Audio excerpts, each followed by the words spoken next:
우리 교회 안에서 인간관계로 낙심한 렘넌트들과 소통을 하라 해서 오늘 좀 짧은 시간 나눴으면 좋겠습니다. 우리 렘넌트들이 인간관계 속에 상처받고 어려움을 겪는다. 사실은 굉장히 많은 것들을 손해볼 수 있는 상황에 놓이게 된 겁니다.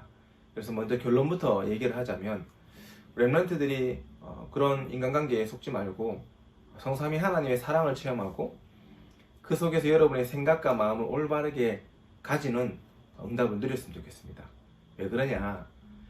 결국에는 인간관계를 통해서 사단이 역사하고 그 사단의 공격과 역사로 말미암아서 하나님이 여러분에게 주신 축복들을 사단이 다 놓치게 만들기 때문에 그렇습니다.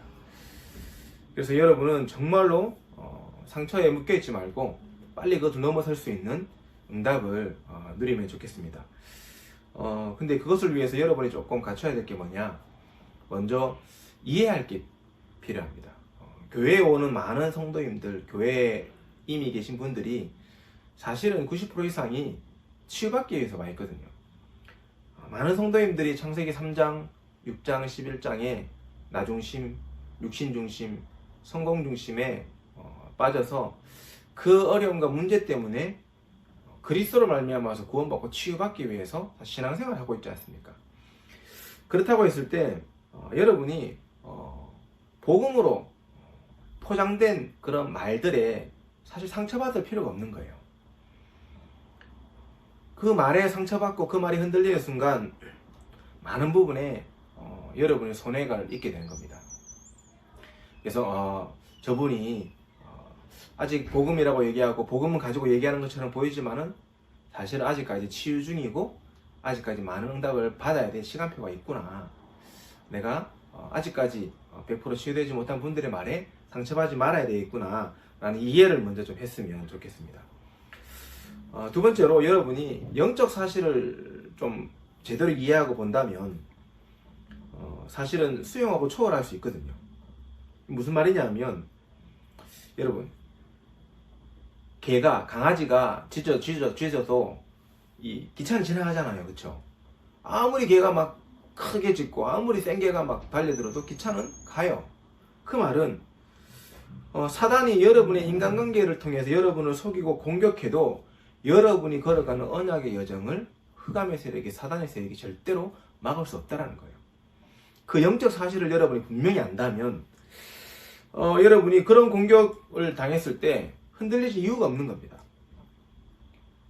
그리고 그런 공격을 하고 사건이 발생했을 때 어떤 면에서 우리가 하나님과 나와의 관점에서 바라봤을 때 이런 어려움과 사건이 일어나는 이유가 내게 있구나라는 것을 발견할 수 있다는 거죠. 내가 잘못한 게 없는데 무슨 말입니까? 그게 아니죠.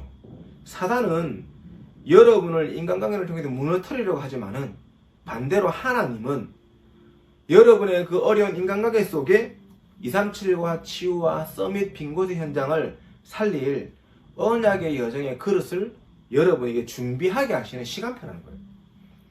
그것을 볼 수 있는 영적 눈을 뜨고 있다면 사실은 여러분에게 일어나는 수많은 인간관계가 문제가 아닐 수 있다는 겁니다.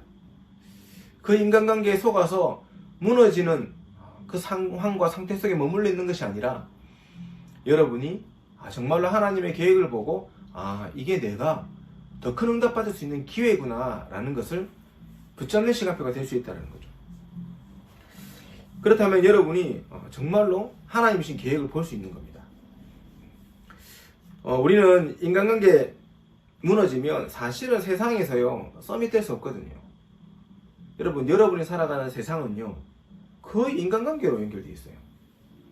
인간관계 없이 소통 없이 살아가는 것은 불가능합니다. 또 인간관계와 소통이 없이는 미안하지만 전도와 선교도 누릴 수가 없어요. 하나님이 여러분을 이 시대 전도자로 렘넌트로 불렀는데 인간관계가 무너진다면 세계복음 할 수 없다는 겁니다.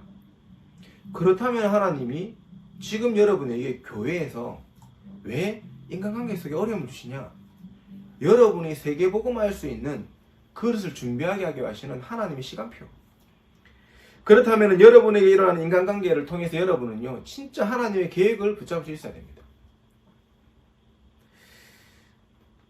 많은 부분에 우리가 마음이 상할 수 있습니다. 사실은 여러 말을 듣고 공격당하고, 또 어른들이 보면 이런 얘기 많이 하시잖아요. 복음, 니는 왜 복음인데 그래? 이런 얘기를 해요.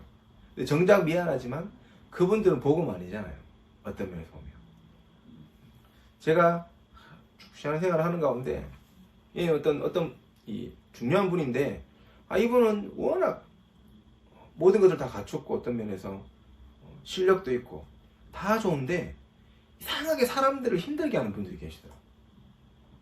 너무 본인이 엘리트고 잘하다 보니까 그렇지 않은 사람들을 자기도 모르게 무시하면서 대화하는 게 체질되어 있는 사람을 제가 만난 적이 있습니다. 이분 때문에 시험 든 사람이 너무 많아요.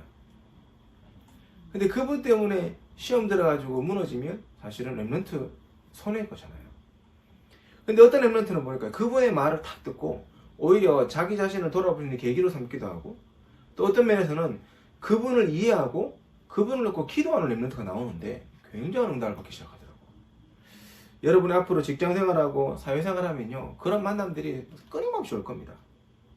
그 만남 속에 낙심하지 마시고 하나님의 계획을 붙잡고 승리할 수 있는 응답을 누렸으면 좋겠습니다. 결국엔 이 모든 것들을 내 힘으로 할 수 없잖아요. 내 힘으로 용서하고 내 힘으로 이해하고 수용하고 초월하고 절대로 못해요. 그래서 여러분에게 필요한 것이 성삼위 하나님의 힘을 얻는 것이 필요한 거죠. 하나님의 사랑을 깊이 체험하면 사실은 모든 것을 이해하고 수용하고 초월할 수 있어요. 여러분 섭섭한 일이 있을 수도 있고, 마음 상한 일, 억울한 일, 또 참지 못하는 인간관계 속에 어려운 일들이 생길 수 있습니다. 근데 한번 생각해 보세요. 예수 그리스도는 여러분과 저를 위해서 이런 모든 수모를 다 겪으시고 십자가에 죽으시고 부활하셨다는 겁니다. 사실은 예수님이요, 제일 섭섭해야 되고, 예수님이 제일 억울해야 되고, 예수님이 제일 참지 못해야 돼요. 근데 예수님 다 참으시고요, 다 이해하고 수용하고 초월하셨어요. 그러면서 예수님은요, 날마다 우리에게 어떤 면에 배신당하시잖아요. 우리는 전도자의 삶, 복음을 누린다면서 잘 못 누리고 있거든. 근데 예수님은 그런 우리의 모습 속에 늘 배신당하시면서도 보좌 우편에서 우리를 위해서 간구하시고 기도하고 계시다는 거예요. 그런 예수님의 사랑을 깊이 체험한다면 여러분도 예수님처럼 조금 이해하고 그분들을 놓고 기도할 수 있는 멋있는 랩런트로 세워주셨으면 좋겠습니다. 말을 맺으면서 절대로 속지 마시기 바랍니다. 속을 것 같으면 차라리 여러분이요, 좀 내려놓으세요. 저럴 수 있어 하고 지나가세요. 왜냐? 여러분이 손해봐요.